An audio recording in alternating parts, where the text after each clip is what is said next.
welcome you to the 17th Annual FBA John Hurford Memorial Lecture. My name's Bob Miller. I'm the Vice Chair of the FBA and President of the Hurford Foundation. John Hurford, if those who did not know him, was an internationalist and a philanthropist who played an important role in the FBA and a number of other foreign policy organizations. His philanthropic interests ranged widely from foreign policy think tanks to major U.S. institutions such as Hurford College, whose board he chaired, having succeeded John Whitehead, the late John Whitehead, who was also a FBA director and a former United States Deputy Secretary of State, as was our speaker this evening. Following graduation from Hurford and Harvard Business School, John spent several years in India on Fulbright fellowships, where he lectured at the University of Delhi. He began his professional career in finance at Lazard Frere, excuse me, and at his death was vice chairman of U.S. equities at Credit Suisse Asset Management, a successor to BEA Associates, a firm that he co-founded. I'm sure John would have been particularly pleased that tonight our speaker is William J. Burns, whose distinguished Foreign Service career is well described in your program. Since leaving government service as United States Deputy Secretary of State, he has led the Carnegie Endowment for International Peace, where among his other activities he oversees the Carnegie India Center, reasonably new, also in Delhi, to which the Hurford Foundation has given support in recognition of John's Hurford's keen interest in India. Notwithstanding the demands of running the Carnegie Endowment, and this is a plug, Ambassador, Ambassador Burns also serves with distinction on the board of the National Endowment for Democracy in Washington.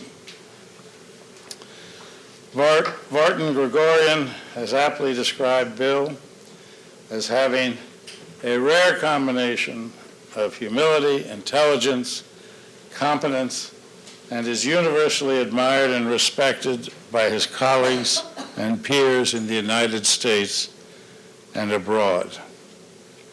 Tonight, my fellow FBA Director, Hugh Roome, will discuss tonight's topic, which I can't avoid because it's the back channel, with Ambassador Burns, who may be able to take some questions following the discussion. Of course.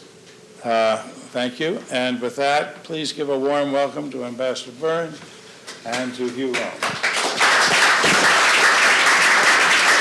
I'm going to read a couple of more things and about the ambassador, but the statement from President Obama on his retirement was, "Since I met Bill in Moscow in 2005, I admired his skill and precision. Since I took office, I relied on him for candid advice, sensitive diplomatic missions. He has been a skilled advisor, consummate diplomat, inspiration of generations of public servants." And he goes on. I also will read some of the awards, Bill. This is just to embarrass you. They're almost innumerable. And the question I'm going to ask you after reading a few of them is, do you have a favorite? Bill won 3 Presidential Distinguished Service Awards, 3 Secretary Distinguished Awards, Secretary of State Distinguished Service Awards, a Secretary's Career Achievement Award, the Defense Award for Distinguished Public Service, the U.S. Intelligence Community Medallion. It was listed by Time as one of the 50 most promising American leaders under 40. That no longer applies. However, he made the list of the 100 global leaders, also from Time. But it does go on, and so What I propose to do is ask a couple of sort of larger germane questions to riveting events that are talked about in your book, and then go to some relatively short answer ideas. So over the course of this talk, I'm hoping Bill can comment on some 30 subjects. So we'll see how it goes. You can decline to answer anything you want. The only no-fly zone that Bill gave me was he has worked for 10 different secretaries of state, and he said, "Don't ask me to compare them." So even so, there are some that you really admire, and we just talked about that a minute ago, and I'll come back to it. I'd like to lead with talking about the State Department under President Trump. You've written extensively about it in editorials, and we are at I think I could describe it as a bizarre moment in terms of the state of appreciation of diplomacy by this administration, and if you can talk about it for a minute, and then segue to what can we do next to solve and repair. Sure. Well, we'll start with a nice, easy subject. Let me say first, Bob, thank you very much for your very kind words. Thanks you for doing this. I'm very honored to be able to deliver this lecture. I'm also a huge admirer of the Foreign Policy Association over many years as a student and then as a diplomat for 3.5 decades. And I'm delighted to be with this audience, which includes many people for whom I have great respect and from whom I've learned a lot over the years. So thank you very much for coming. So now I won't filibuster anymore to answer the question about the Trump era and diplomacy and the state of the State Department. The truth is I'm deeply concerned for the following reasons. And I should preface it by saying that Donald Trump did not invent the drift in American diplomacy or some of the challenges that the State Department faces today. Ever since the end of the Cold War, and here I don't mean this as a statement of American arrogance, but the United States was the single dominant player in the international landscape. And so there was a tendency sometimes to think that diplomacy didn't matter so much anymore. Then came the huge shock to our system of 9/11, and a tendency to invest even more in military and intelligence instruments of policy, and sometimes to treat diplomacy as a kind of under-resourced afterthought. But if President Trump didn't invent the drift in American diplomacy, I think it's accelerated quite rapidly over the last 2.5 years. And I think you can employ both tangible and intangible measures of that. Tangibly, for the third year in a row, the Trump White House has proposed historic cuts in the budget for the State Department. Most recently, $40 billion, which is a lot of money, for all of diplomacy, the State Department, and all of U.S. foreign assistance abroad, while proposing at the same time a $750 billion budget for the Pentagon and the U.S. military. Of course you need a strong military to get anywhere in diplomacy, but that imbalance, 19 times higher, is, I think, a foolish one as well.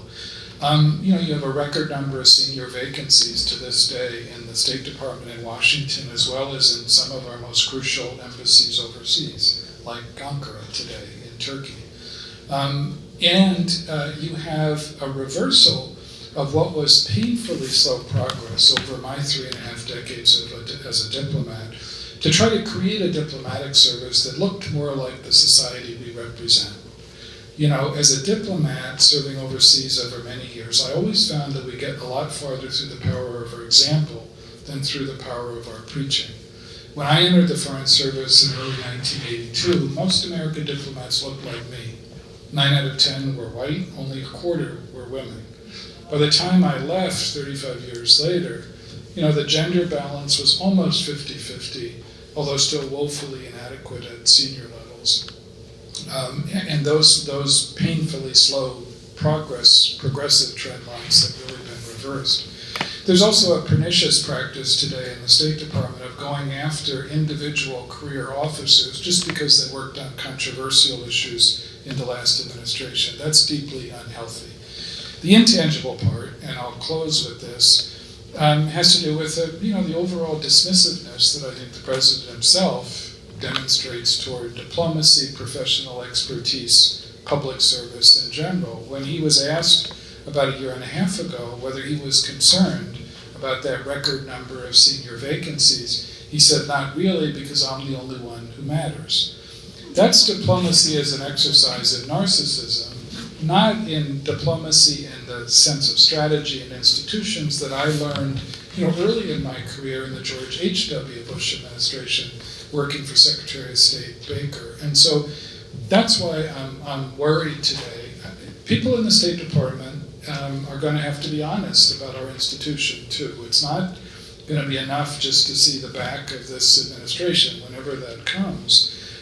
Because the truth is that while individual American diplomats can be very innovative and entrepreneurial and courageous, as an institution, the State Department is rarely accused of being too agile or too full of initiative. So there are things that need to change inside the State Department as well to strip away layers and make us a more nimble institution as well. But I do think that there's never been a moment over all those years I served as a professional diplomat where diplomacy mattered more on an international landscape in which we're no longer the singular dominant player. We still have a better hand to play, I would argue, than any of our major power rivals. But we're not the only big kid on the geopolitical block anymore. Diplomacy is an extraordinarily important tool on that landscape. But it's never mattered more, and I've also never seen a moment when it's been more adrift. So that's my long-winded answer. So let me segue to just the Foreign Service and what you referred to as the hollowing out of U.S. leadership. In the Foreign Service, you have some specific recommendations about strengthening it.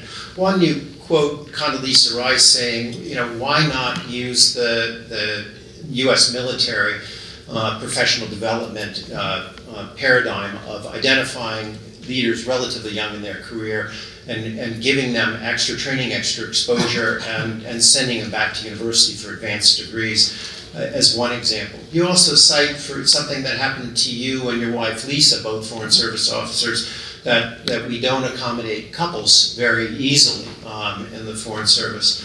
And so as you talk about a Foreign Service post-Trump, and making the repairs that are needed, what does the Foreign Service start to look like in the 2020s? I think a lot of the issues that I mentioned before, the two that you mentioned, I think are extraordinarily important. The Foreign Service, the U.S. Foreign Service, has made progress in accommodating two career couples, over the course of the last 4 or 5 decades. But there's more that we could do. I think in terms of professional training, I think both, Condoleezza Rice and Colin Powell emphasized the importance of borrowing from the experience of the U.S. military. Now, the challenge is, in order to be able to create space for Foreign Service officers to do, whether it's to take a year or two and do an advanced degree at a university or professional training, just like the U.S. military does, you need a big enough Foreign Service where you have the space to allow people to do that. Otherwise, one of the problems we faced in recent years is because the service itself has been so tight that you can barely fill, important jobs in embassies overseas and in Washington. So there's just not the flexibility to allow people to do that. But it ought to be a bigger priority than it is. Another thing we're obviously going to have to do, the State Department's going to obviously have to do in the 21st century, is build on the traditional core skills of diplomats, which in some ways haven't changed that much over the years. It's language capacity, it's a sense of history, it's an understanding of how to navigate foreign cultures and foreign political systems. But in the 21st century, on top of that, we have to attract expertise in technology. I mean, the revolution in technology is transforming, as all of you know as well as I do, not just how economies work, how societies function, but also interactions between societies and ultimately between governments as well. So we have to be more flexible in trying to attract people who have technological skills as well. I mean, I spend way too much time as a senior public servant sitting in the White House Situation Room with lots of other smart, committed people of my generation collectively faking it on issues of the geopolitics of data or the impact of artificial intelligence or synthetic biology. So we have to be able to attract people at mid-careers rather than at the entry level who bring those skills to diplomacy. All right, let me return to a more volatile and immediate subject, Vladimir Putin. I think few people have had, in America, have had more contact with him or seen him over a longer span of years. You talk about his sense of grievance. You talk about his seeing the use of hackers as a force multiplier effect dream moment.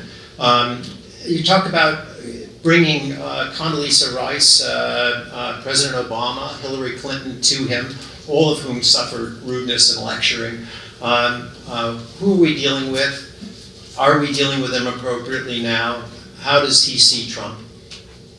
Well, most of my gray hair came from my 2 tours in Russia over the years, and I vividly remember my first meeting as the newly arrived American ambassador in Moscow in the summer of 2005 with then President Putin. And first meeting took place in the Kremlin, which, as a number of you know, is built on a scale that's meant to intimidate visitors, especially new American ambassadors. So you walk through these huge ornate halls, down long corridors. You come to the end of one hall, and there are these 2-story bronze doors. You're kept waiting there for a little while just to let all this sink in. And then the doors crack open, and out comes Vladimir Putin, who, despite his bare-chested persona, is not that intimidating in the flesh. He's about 5'6", but he carries himself with great self-assurance. And so he comes walking through the door, and as is his wont, looks you dead in the eye. And before I got a word out of my mouth, let alone handed over the letter I had from George W. Bush, he said, "You Americans need to listen more. You can't have everything your own way anymore. We can have effective relations, but not just on your terms." In my experience, that was vintage Vladimir Putin. It was not subtle. It was almost defiantly charmless. But it was a very direct message, and it reflected the fact that, in my experience, Putin is a very combustible combination of grievance and ambition and insecurity, all wrapped up together. And he draws, in many ways, I think you have to understand the smoldering aggressiveness, which we've seen from Putin's Russia in recent years. It helps to understand Boris Yeltsin's Russia. When I first served in Moscow in the early 1990s, this was a Russia that, despite all the hopes that came with the end of communism and the end of the Cold War, that was mixed with a sense of humiliation with the decline in Russia's major power status. The Russian economy was flat on its back. Russia was a place where chaos and disorder were sometimes the dominant features. I remember in that first tour in the embassy in Moscow going to Chechnya in the winter of 1994-95, the first Chechen war. And I drove into the capital of Grozny, and the 40 square blocks in the center of that city were flattened by Russian bombardment. It looked like photographs you see of Dresden in 1945. Most of the civilians killed in that bombardment, the Russian general who accomplished it said that his purpose was to make the rubble bounce. Most of the civilians who were killed were elderly ethnic Russian pensioners because they couldn't get out. But driving into Grozny, the Red Army that I saw, which at the height of the Cold War was supposed to be able to reach the English Channel in 48 hours, looked more like a street gang, albeit a street gang with nuclear weapons.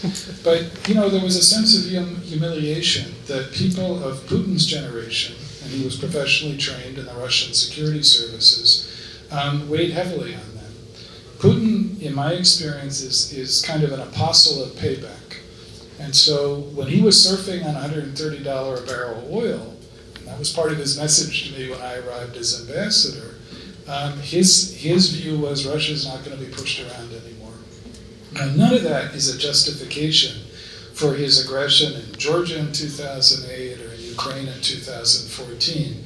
But I've always thought as a diplomat, you don't have to accept or indulge somebody else's perspective. In this case, we certainly shouldn't, but you got to understand it if you want to have effective policy, especially in managing what is largely an adversarial relationship today. And how does Putin see Donald Trump? Donald Trump seems to think they're pals. Yeah, I think if you remember, their last summit meeting in Helsinki last summer, almost a year ago now, where President Trump, I think in an effort to ingratiate himself with President Putin, essentially threw 17 U.S. intelligence and law enforcement agencies under the bus. He essentially suggested publicly, standing alongside President Putin, that he believed Putin's denial of any interference in our 2016 elections more than his own intelligence and law enforcement agencies. I think Putin interprets that effort to ingratiate as a sign of weakness and manipulability. And if you could have seen the cartoon balloon coming out of Putin's head, if you could have read the sentence, I think it would have said, "What an easy mark." Because, I think he sees an opportunity to take advantage of that weakness. I'm not undecided on that. No. Let me go back in history a little bit, because I think in earlier president, you paint the picture of, and these are my words, not yours, but a dream team of George Herbert Walker Bush, President 41, alongside Baker and Scowcroft, and what was the brilliance there, and in many of these theaters? Well, it wasn't in the George H.W. Bush administration. I was a relatively young diplomat, but I probably learned as much in that administration as I ever did over 3.5 decades. 1989 was one of those plastic moments on the international landscape that comes along usually once or twice a century. It happened after 1945, with the end of the Second World War, the beginning of the Cold War. 1989 saw the collapse of the Soviet Union, the end of the Cold War. Both of those periods intersected with a group of American statesmen, Atchison, Kennan, Truman, in the late 1940s, and then, just as you said, Bush 41, Baker, Scowcroft, Powell, as the then chairman of the Joint Chiefs of Staff, who understood the significance of the moment, the power and the influence that it gave the United States. But the thing that always impressed me about Baker is that he understood that wasn't a permanent condition, and that the challenge was how to use that power at that moment to try to shape an international order that would outlast that moment of singular dominance. And Baker had a sense of strategic purpose, which is extraordinarily important for any successful diplomat or statesman, a sense of strategic empathy. I mean, he understood, as President Bush did, the predicament of Mikhail Gorbachev as his country was collapsing around him. It's fashionable in Washington today to talk about restoring swagger to American diplomacy. You never saw Bush 41 or Baker or Scowcroft at a time in history when by any objective measure they could have swagger. You didn't see them spiking the football on top of the Berlin Wall at the end of the Cold War. And so I learned a lot from that. But what I also learned from Baker was not just his tactical agility, but also his stamina, which is another essential element, as some of my diplomatic friends in the room understand very well. There's one story that brought that to life, which is not a high point in American diplomacy, but you may remember after Desert Storm, so Saddam Hussein's Iraq is expelled from Kuwait. Baker then embarked on a long effort. I traveled with him 8 or 9 times to the Middle East, organized the Madrid Middle East Peace Conference. For the first time, brought Arabs, Israelis, and Palestinians into the same room around the same agenda. Not an easy thing to accomplish. But in the course of this, he spent innumerable hours with Hafez al-Assad, who was then the bloody dictator of Syria, the father of the current bloody dictator of Syria. Assad had this incredibly disconcerting habit of sitting motionless in his seat for hours upon hours in meetings and drinking endless cups of sweet Arabic tea as the meeting goes on. This meeting lasted for 9 hours straight, the longest session I've been through. Now, Baker, ever the competitive Texan, was determined not to budge and to match him cup for cup. 4 hours into this long meeting, our then ambassador in Damascus, a wonderful diplomat, cracked and whispered to Baker that he had an urgent telephone call to make. He had urgent business, but it was not a telephone call. And so it helped break the ice, though, because then for the next 45 minutes, Assad and Baker discussed the bladder challenges of American diplomats. So stamina is an underappreciated trait in successful diplomats. Bill, what I'd like to do now, this is unrehearsed, but I wanted to take 6 headlines from today's New York Times, all relevant to your experience, and just ask you to comment briefly on each one. and of course you can skip if you care to. But first, the headline is New Threats from U.S. and Iran Revive Crisis. Yeah, I mean, I think it was a huge mistake for President Trump to abandon the Iran nuclear agreement, which was an agreement just between the United States and Iran, but involved lots of our international partners. I think we're making a very risky bet right now, and that is that we can use the unilateral reimposition of American sanctions and a lot of saber rattling to produce not a better nuclear deal, but either the capitulation or the implosion of this Iranian regime. And the last person who needs to be convinced that Iran threatens our interests, the interests of our friends, in lots of important ways.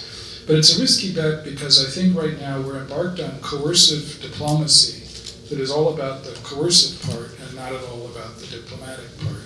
If you let pressure be its own aim and you don't connect it to realistic aims as well as active diplomatic channels, you're asking for trouble. And there are echoes of the run-up to the war in Iraq in 2003 in some of what you see and hear in the bluster oftentimes that you get out of the administration right now. So, long-winded way of saying that I'm quite concerned actually about the drift toward potential conflict and the danger of inadvertent collisions, where the Trump White House and hardliners in the theocratic regime in Tehran become mutual enablers walking up an escalatory ladder together.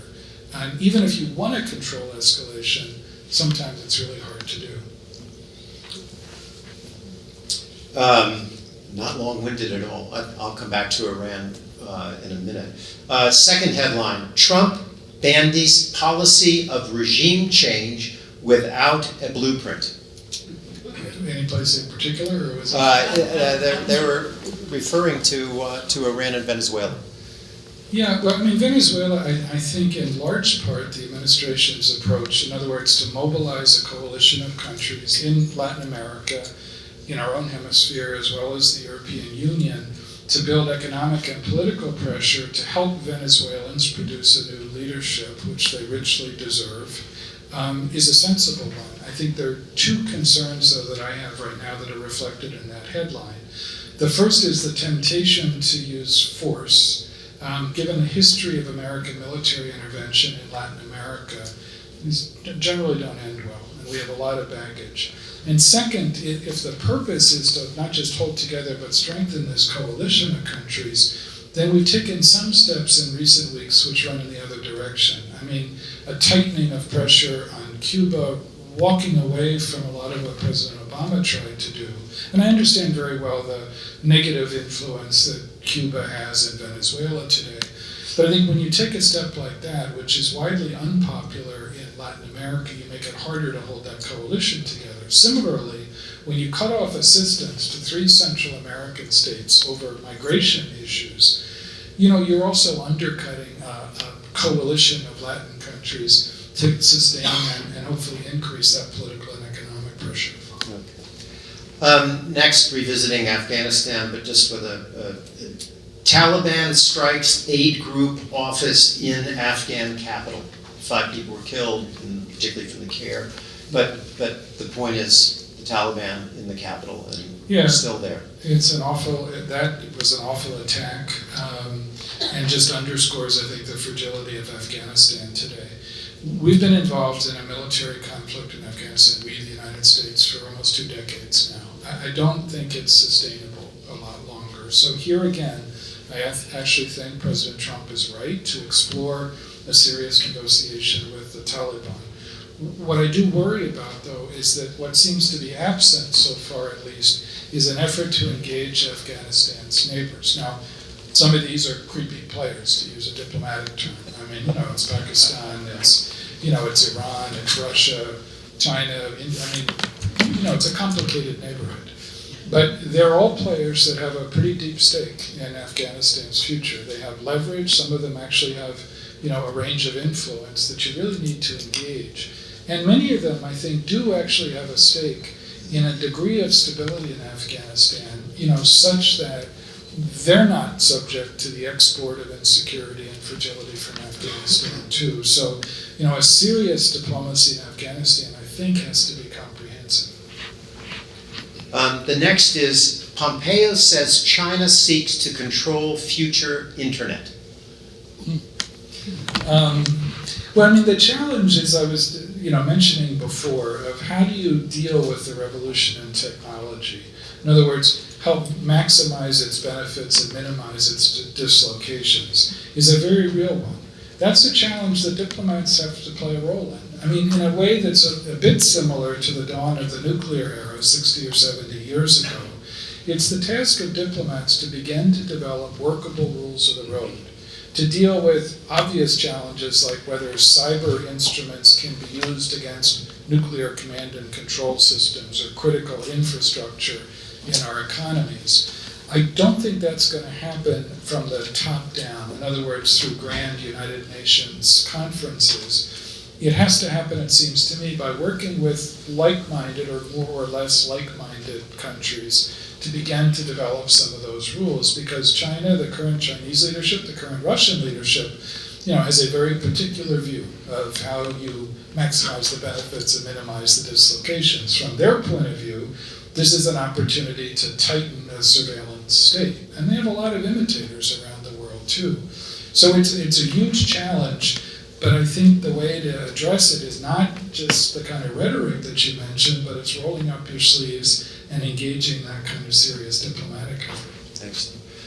There was a book review also in the Times today. The headline was Bulldozer Diplomat. And the title of the book is Our Man, George Packer, about someone you knew well, Richard Holbrooke. I wonder if you could comment about him, but I'll interject something just pinning to your remark about Afghanistan. Richard Holbrooke, his dying words, died at 62, was get out of Afghanistan, and he was one of the early vocal proponents of Afghanistan and Iraq. So over to you.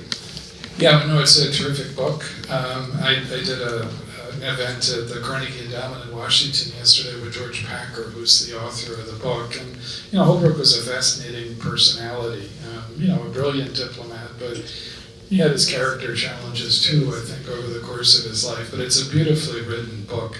I didn't have a lot of dealings with Holbrooke. I never served with him directly, except in the latter part of my career in senior jobs in the Obama administration when he was, the special advisor on Afghanistan. But I do remember one story when I was serving in Moscow in the 90s, and he was, embarked on his Balkan diplomacy before the Dayton Peace Accords. And there's this legendary cable in the State Department, which was meant to be a routine message where you acknowledge, an embassy acknowledges the arrival of a senior official. And all it had was a subject line, "The ego has landed." So even the State Department can occasionally be witty. But he was a terrific diplomat, and the Dayton Peace Accords, I think, were a significant achievement in American diplomacy. Okay. I'm going to take you back to early days. You did your master's and doctorate at Oxford, quickly apparently learned Arabic and Russian. You were there under a Marshall Scholarship. And I wonder if you could just talk about those days a little bit, and then segue from there. I'd love to hear a little about your father. Sure. Well, no, I spent 3 years at Oxford doing a master's and then a doctoral degree. I was extraordinarily fortunate. Someone else was paying for it. It was a Marshall Scholarship, and I thoroughly enjoyed it. Especially as I look back on it. Never was there a moment in my life where I had more freedom to think or to learn or anything else. I had a wonderful Australian academic who was the university professor of international relations at Oxford in those years, named Hedley Bull, who was very patient with really unformed young American minds like me, or like mine. But he was also a very strong proponent of history as the underpinning for international relations and diplomacy. And I learned a lot from him because, I think we get into huge troubles in American diplomacy or anyone's diplomacy today when you detach that from a sense of history and what's gone before. My dad was a huge influence. It is a huge influence in my life. God bless him and my mom at 88. They're still doing very well. My father was a career military officer, which meant that my three brothers and I spent a lot of time moving around the United States when I was growing up. I went to 3 different high schools, from California to Oklahoma to Pennsylvania. I loved sports. I played basketball and baseball. The good thing about moving around a lot was when you had a bad season in one place, you could reinvent yourself, which was a big opportunity for me because I had a lot of bad seasons. But my dad, I learned respect for public service through my dad's experience. He later became the head of what was then the U.S. Arms Control and Disarmament Agency, and got very much involved in nuclear negotiations toward the end of the Cold War, too. And I remember I took the written examination for the Foreign Service when I was still a graduate student in England at the old U.S. Embassy on Grosvenor Square in London. And much to my surprise, I passed it. And I remember writing, because she wrote letters then, wrote to my dad and asked what his advice was, to whether I should try the next step, which was an oral exam. And I remember in the long letter he wrote back one line in particular, where he said, "Nothing can make you prouder than to serve your country with honor." And it didn't really make much of a dent in me at the time, but I really spent the next 3.5 decades understanding, at least for me, the wisdom of that advice. I'm going to assume also that just growing up in your father's world, understanding the U.S. military, he a 2-star general and deeply knowledgeable about the arcane world of intercontinental ballistic missiles and systems. You worked a good deal in arms control. You were involved in Russia and trying to reclaim and dismantle weapons. The Iranian negotiation that we are now dismantling is also much your doing. How did your dad's experience and understanding of how he worked in these negotiations help inform your work? Well, I learned a lot, and it informed a lot of the approach that, for better or worse, I employed in dealing with Russians and dealing with the Iranians. It was probably of less help in dealing with an earlier episode in my career in dealing with a form of arms control, which was dealing with Gaddafi's Libya. Gaddafi was the most peculiar foreign leader with whom I ever dealt. And after 9/11, Gaddafi's mind was focused. I think he was worried in some ways that he was next in the hit parade after 9/11. And there had been a decade of international sanctions, which had produced a lot of pressure on Libya economically and socially. And so, we engaged in a set of back channel or secret talks facilitated by the British government with Gaddafi and his senior advisors. And eventually persuaded him not only to get out of the business of terrorism, but also to give up his rudimentary nuclear program. But I'll vividly remember, some of the encounters with Gaddafi. His favorite time to me was usually 3 o'clock in the morning, which was not my prime time. But he had this also disconcerting habit of, in the middle of a long conversation, and they would go on for 3 or 4 hours, he would pause and stare up at the ceiling for 3 or 4 minutes at a time. Which again, as a trained diplomat, you're taught how to carry on conversations, so this is a bit of a challenge. But the one saving grace was he's a flashy dresser. So on this one occasion, sitting in his tent, middle of the night, middle of the desert, he's wearing what looked like a yellow pajama top. And on it were photographs of dead African dictators. So I would spend the 3 or 4 minutes while he's staring at the ceiling trying to guess how many of those dead African dictators I could identify. And I actually got pretty good because he paused a lot in that conversation. There's another, my diplomatic colleagues may remember this, another occasion where Gaddafi came to speak September of 2009 to the UN General Assembly. Leaders there, as many of you have experienced, are supposed to speak for no more than 10 minutes. Gaddafi went on for 90 minutes. He didn't have a prepared text. He had scraps of paper which kept falling off the podium, and he'd reach down and pick them up, and that would send his train of thought off in a different direction. But what I remember most is I was listening to the Arabic language interpretation, a wonderful UN interpreter, who 75 minutes into this 90-minute speech got so frustrated that you could hear him say in Arabic, "I can't take this anymore." He threw off his headphones, and so the last 15 minutes, nobody who didn't speak Arabic could understand what he was saying. So that, my father's experience, like anybody's experience, couldn't really prepare you for that. But, certainly in dealing with the Russians, in trying to build arms control agreements at the end of the Soviet period, and then, most recently in the New START agreement under President Obama, I became a big believer in that important dimension of diplomacy. And it worries me today that we're about to see, the last piece in that old arms control architecture disappear. The New START agreement, which is due to expire at the beginning of 2021, which reduces strategic nuclear weapons and provides us a measure of transparency into what the Russians are doing and transparency for them into our systems. The Iran secret talks, were, I think, a significant step forward in American diplomacy. I think President Obama was right, as controversial as it was, to test the proposition that diplomacy could prevent the Iranians from developing a nuclear weapon.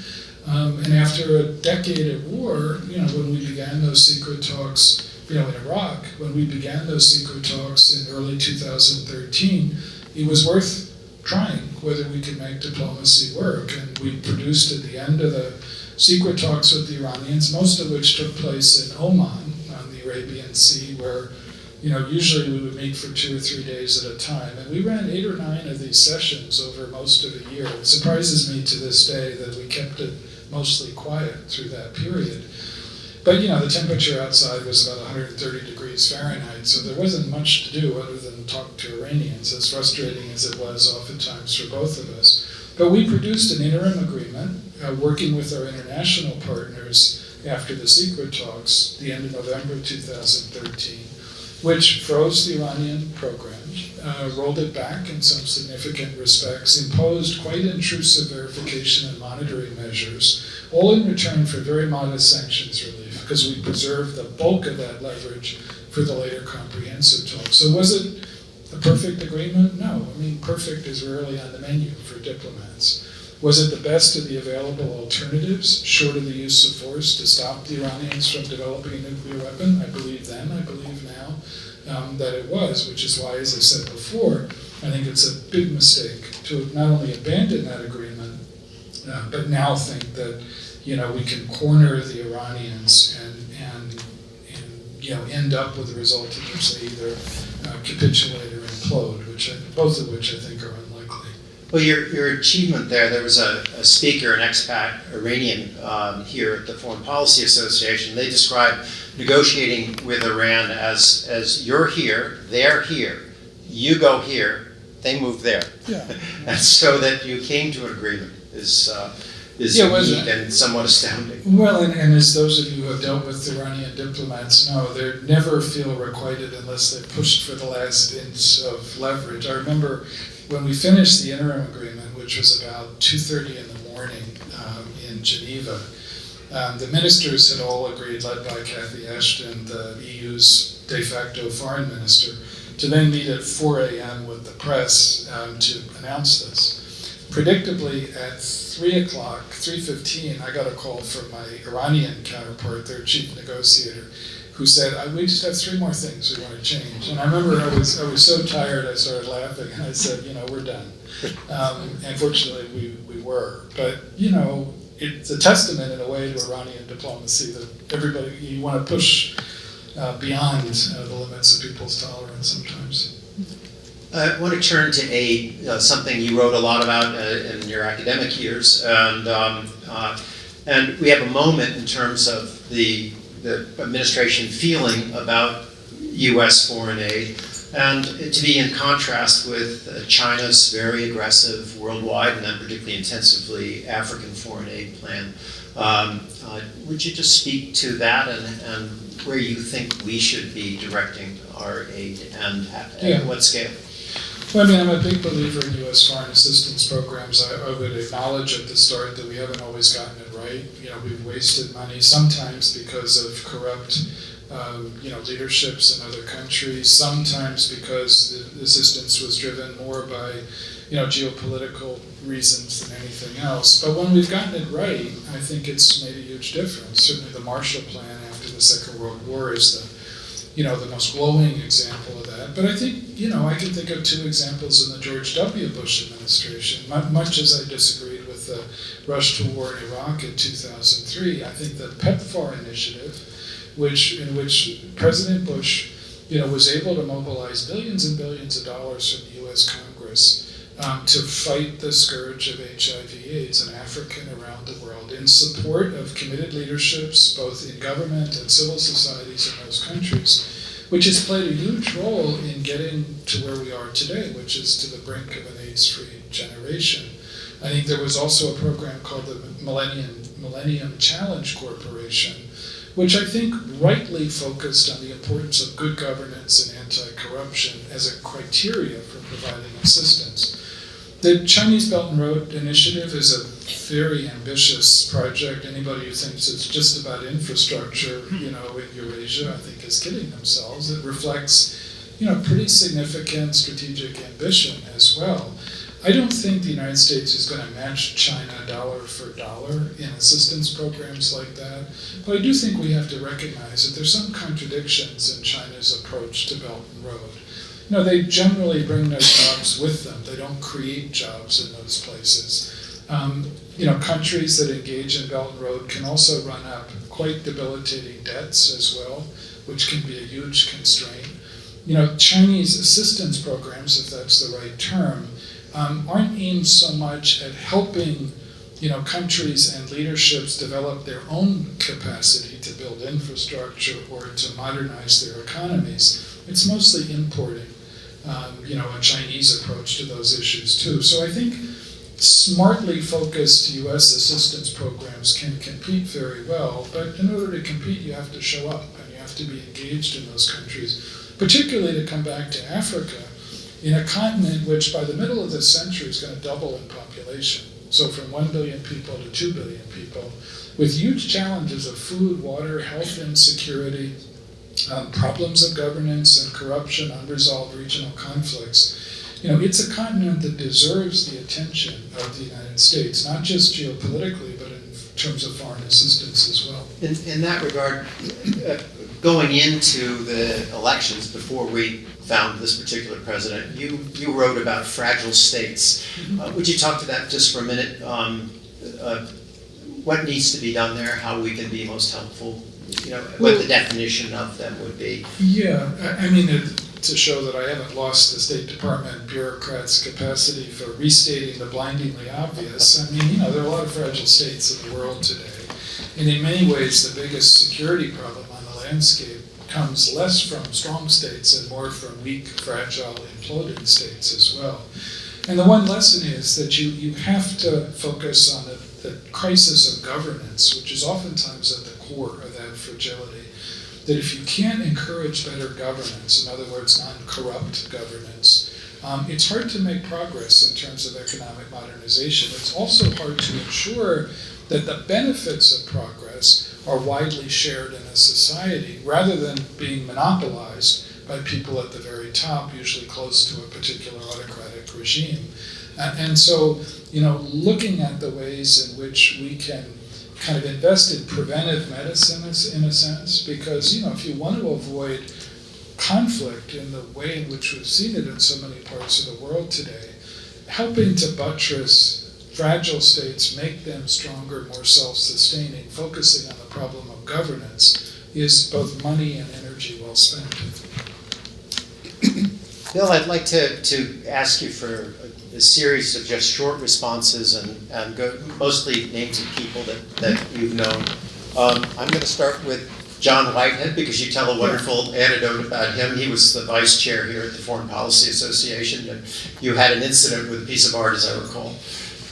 Yeah, he's a wonderful gentleman is the short answer. John Whitehead, who, as many of you know, had been the co-chair of Goldman Sachs, became the Deputy Secretary of State under George Shultz. He was always a little bit bemused by the State Department, but I was one of his two young special assistants meant to help guide him in the State Department, and I think he did more guiding than I did. But my first day on the job was almost my last as the assistant to the Deputy Secretary, an office that I later occupied.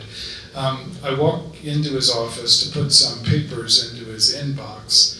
And this is one of those great ornate offices on the 7th floor of the State Department. He was a big art collector, as a number of you know, and he had one of the, I guess, dozen or so original Degas miniatures, the ballerina, perched on the edge of his desk. I somehow managed to knock it off with a folder. Fortunately, we had very thick Oriental rugs in that office then, so it just bounced. But I remember him looking up kind of grimly at me, and he later asked, "Do you have any idea how much that cost?" But I think the world of John Whitehead, and I was fortunate to stay in touch with him long after. This was 1985-86 when I worked for him, and I always marveled at his decency, his commitment, and his generosity with young diplomats like me. You described the deterioration of Boris Yeltsin. Just observations about that, and how dangerous was it? Well, yeah, I think Yeltsin was in his prime when he played such a critical role in pulling down the communist system in the Soviet Union. He showed enormous courage. You remember when there was the coup attempt against Gorbachev, it was Yeltsin standing up on a tank in front of the Russian White House, who helped mobilize the resistance to that too. He proved a lot more adept at tearing down communism, in many ways an evil system in the Soviet Union, than he did at building something on top of it, building a market economy and a functioning democracy. And as he became more frustrated with that, he suffered physically, he drank too much. I remember one time when I was actually the chargé, meaning I was in charge of the embassy briefly, because both the ambassador and his deputy were away. Yeltsin's coming back from a trip to the United States, and so my wife and I had to go out and greet him at the airport along with a bunch of senior Russians. He comes, he's being held by two security guys as they're coming down the stairway from the plane. He clearly had unwound a lot on the plane coming back from the US. And I remember, instead of coming through the receiving line, the security guys just kind of ushered him quickly to the limousine, and one of them in Russian said something to the effect of, like a New York policeman would say, "There's nothing to see here, folks, just look away." But that was, Yeltsin in his heroic mold, at the end of the Cold War and the end of the Soviet Union, was an enormously impressive figure with enormous courage. He just ran into a lot of difficulty in that next phase, which was building a new Russia, which would have been hard for any leader, but he found that particularly complicated. You didn't meet, but you do refer to George Kennan, frequently, and can you comment on him and his contribution in conceptualizing a way to deal with a state like Iran, or let alone Soviet Union? Sure. George Kennan was, one of the towering figures of professional American diplomacy. He served, most famously in the Soviet Union in the 1930s, and then during the Second World War, and wrote the famous diplomatic cable that in 1944-45 that laid out the concept of containment, which proved enormously effective in dealing with the Soviet Union. It was not meant to be a militarized approach. It was meant, as he later argued, to push back against the Soviet Union when it tried to expand, but also to engage with it on arms control and other issues, and to realize that system had within it the seeds of its own contradictions. And I always thought, in fact, I wrote a memo when I was the number 3 in the State Department in the last year of the George W. Bush administration for Condi Rice, and the Secretary of State, herself a recovering Sovietologist. And I argued essentially for a form of containment in dealing with the revolutionary regime in Iran, on the theory that regime has within it, a lot of contradictions.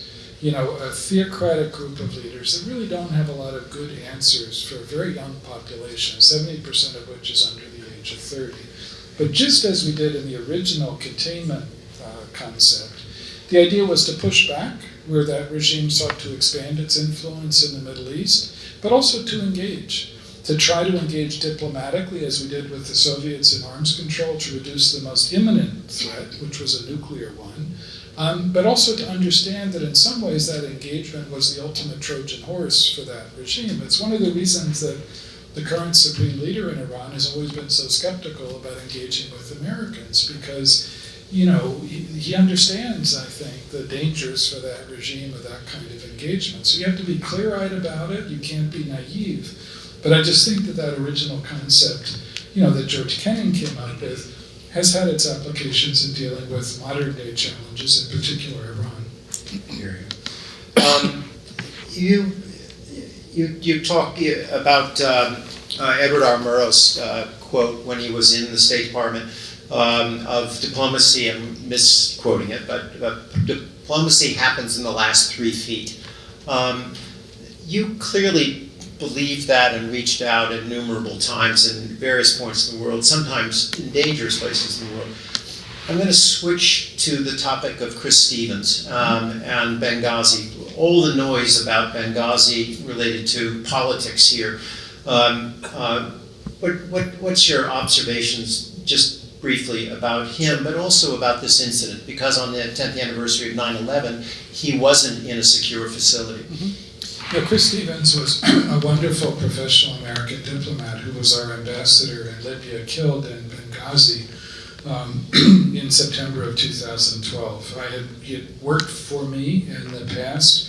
He had been what State Department calls your control officer in Jerusalem and Damascus and lots of other places, taking care of me when I visited. I saw him in July of 2012 in Tripoli in Libya. He was the American diplomat best versed in Libya. He had come back to Libya during the revolution in 2011 on a freighter to Benghazi to be our main connection with the opposition then to Gaddafi. He had a real feel for the Arab world and enthusiasm for dealing with Arabs. But he was also quite sober about the security challenges that he faced. His murder was a horrific act. It was an act of terrorism. I was traveling in Baghdad when that happened, and you get one of those 3 o'clock in the morning phone calls that you dread, where the watch officer in the State Department Operations Center told me that 4 of my colleagues, including Chris, had been killed in Benghazi. So I remember I flew back and then I accompanied their remains back home to Andrews Air Force Base. And I've never had a more hollow moment in those 35 years as a foreign service officer than sitting in this huge C-17 U.S. Air Force aircraft with 4 coffins with U.S. flags on top of them sitting in front of me for a dozen hours. We made mistakes, and we tried to be honest about this. I did in congressional testimony. We could have done some things better in terms of security, and we needed to fix those urgently, which I believe we did. There is, however, no such thing as a zero-risk diplomatic environment. You can't do your jobs, as Chris understood very well, if you're just holed up behind embassy walls. So you always have to accept that there's some degree of physical risk.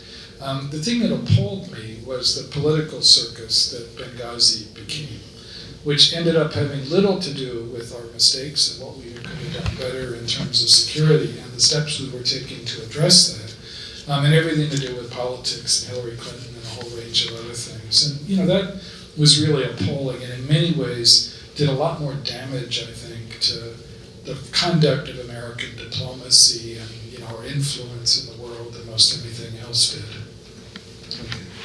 Final question is about your new job, rather than your past job. As president of the Carnegie Endowment for International Peace, an incredible mission, and now the oldest international relations organization, slightly older than the FBA, but endowed with $10 million in 1910 by Andrew Carnegie, and now with a very substantial endowment.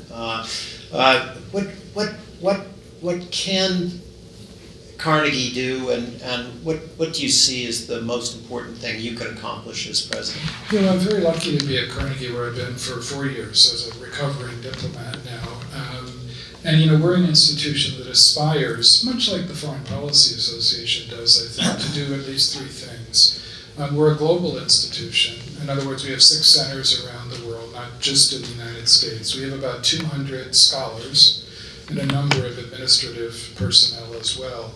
Of those 200 scholars, about half are American, half are non-American. So we try very hard as a global institution not to look at every challenge on the international landscape just through the prism of Washington or American foreign policy, because many of the challenges we've been talking about are not going to be managed, let alone solved, just through an American perspective. That's increasingly important. Second, we're an independent institution, which is a rare enough breed in Washington now, where the temptation is to become associated to a particular political party or a particular donor, or in the case of other institutions around the world, to a particular national government. And we try hard to retain our independence as well.